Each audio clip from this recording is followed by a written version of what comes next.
I mean, it's a dead heat. We've kind of known that for a while, but this is focused on the swing states, so that's important as well. It is. Well, in the latest morning consult data alongside Bloomberg, you are seeing that Kamala Harris has a lead in a lot of these swing states: Nevada, Arizona, Michigan, for example. Michigan is the unsurprising one, given that, of course, she's been courting the labor vote pretty aggressively. So we know that kind of exposure to the auto sector is working in her favor.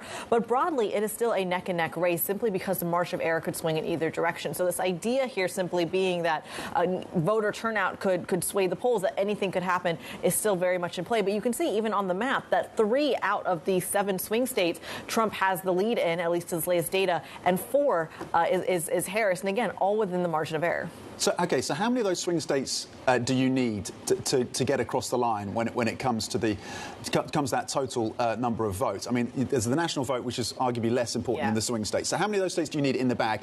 And what are the strategies for the campaigns likely to be in the days ahead? So to answer your first question, the number of swing states really depends on which combination of swing states, because the electoral votes are pretty spread out alongside. So again, popular vote doesn't matter as much as it would in a traditional democracy. For example, you do have to count the electoral, and then it all kind of adds up. At the moment, it's those electoral votes right now in those 4 swing states that we just outlined that's giving Kamala Harris the lead. But again, if that switches or swings, for lack of a better term, that could all pivot. And then again, it's the combination of the states that actually matters. To your latter question around strategy, this is really why President Trump, former President Trump and Republican candidate, is going to Nevada and Arizona today, because he's trying to court those votes. That's where he's lagging in the polls most with Kamala Harris. He's already kind of given up the Michigan, it feels like, given that he had already tried to court the labor vote. 2 out of the 3 major trade unions in the United States endorsed Kamala Harris. Very traditional, in line with what you've seen with Democratic parties. But he did try to get there. Now he's spreading out. He's going to Nevada. He's going to Arizona. Pennsylvania remains the kind of a key sticking point, because that's where the polling has gone back and forth between the 2 and swung the most. We, of course, know that Trump had the biggest lead there. It is then reversed to Kamala Harris. But again, it's closing the gap. So, I mean, I don't know how much you learned from this hit, Tom, but I think anything can happen. So there's a lot of electoral votes, electoral college votes in Pennsylvania, aren't there? So that's really consequential.